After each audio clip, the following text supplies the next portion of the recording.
विश्वामित्र के साथ दोनों राजकुमार मिथिला के लिए चल दिए। सिद्धाश्रम के अनेक अन्य ऋषि भी साथ में थे। विश्वामित्र तरह तरह की पौराणिक कथाएं सुनाते जाते। नए स्थानों और वनों में श्रीराम उनसे पूछते और मुनि बड़े प्रेम से उनकी कथा बताते। सोन नदी को पाकर वे सब एक बड़े सुंदर प्रदेश में पहुंचे। वहां बड़े सुहावन वन थे। श्री राम ने उस देश के बारे में मुनि से पूछा। विश्वामित्र ने बताया कि यह मेरा ही देश है। बहुत पहले मैं यहाँ का राजा था। इसी प्रसंग में उन्होंने अपनी वंशावली भी राम लक्ष्मण को बताई। रात को विश्राम के वे फिर आगे बढ़े।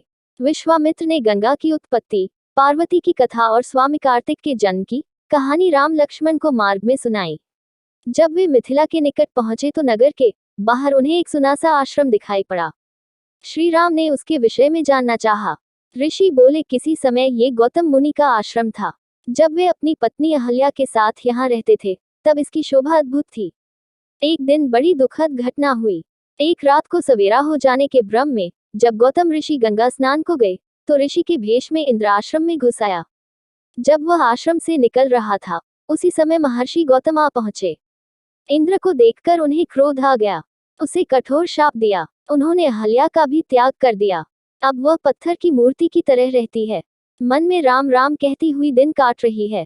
ये कथा सुनकर राम को अहल्या पर दया आई। राम ने बढ़कर ऋषि पत्नी के पैर छुए। राम का स्पर्श पाते ही अहल्या शाप मुक्त हो गई। वह पहले की तरह सुंदर भी हो गई। गौतम ऋषि ने भी अहल्या को सहर्ष स्वीकार कर लिया। इस घटना से राम का यश और फैल गया। राजा जनक को विश्वामित्र के आने का समाचार मिला। वे शतानन तथा अन्य ऋषियों को लेकर स्वागत करने के लिए नगर के बाहर आए। आते ही उन्होंने मुनि को अंदर के साथ प्रणाम किया और कुशल समाचार पूछा। जब उनकी दृष्टि राम लक्ष्मण की ओर गई तब राजा जनक की आंखें खुली की खुली रह गई। उन्होंने विश्वामित्र जी से पूछा, ये सुंदर बालक कौन है? किसी राजकुल के भूषण है अथवा साक्षात भगवान ही है? मेरा सहज विरागी मन भी इन्हें देखकर इनकी ओर खींचा चला जा रहा है। विश्वामित्र ने कहा, महाराज आपका कहना ठीक ही है। ये कौशल नरेश महाराज दशरथ के पुत्र हैं।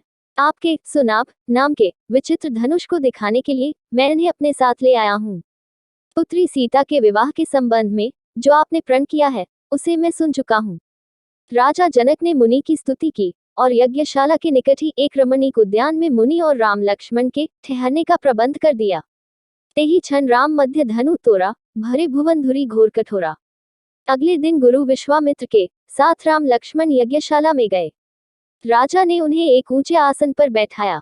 विश्वामित्र ऋषि ने जब फिर धनुष की बात छेड़ी तब जनक ने सेवकों को बुलाकर धनुष ले आने की आज्ञा दी।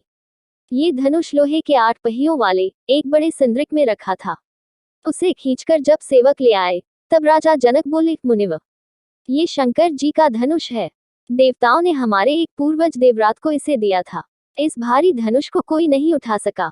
प्रत्यंचा चढ़ाना तो दूर की बात है। मेरे प्रण को सुनकर अनेक राजा और देव दानव आए और लज्जित होकर चले गए। गुरु का संकेत पाकर श्रीराम ने धनुष सहज ही उठा लिया और ज्यों ही प्रत्यंचा चढ़ाकर उसे खींचना चाहा कि वह बीच से टूटकर 2 टुकड़े हो गया। वज्रपात जैसा भयंकर शब्द हुआ और पृथ्वी कांपने लगी। धनुष टूटते ही राजा जनक के हर्ष का ठिकाना न रहा। राम के सौंदर्य और बलविक्रम को देखकर वे बोले, मुनिव, आपकी कृपा से मुझे अपनी प्यारी बेटी के लिए मनचाहा वर मिल गया।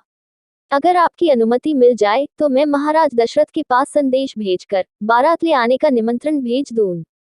विश्वामित्र बोले, अब क्या पूछना? शुभ कार्य में देर क्यों की जाए? राजा जनक ने अपने चतुर मंत्रियों को शीघ्रगामी रथ द्वारा अयोध्या जाने की आज्ञा दी।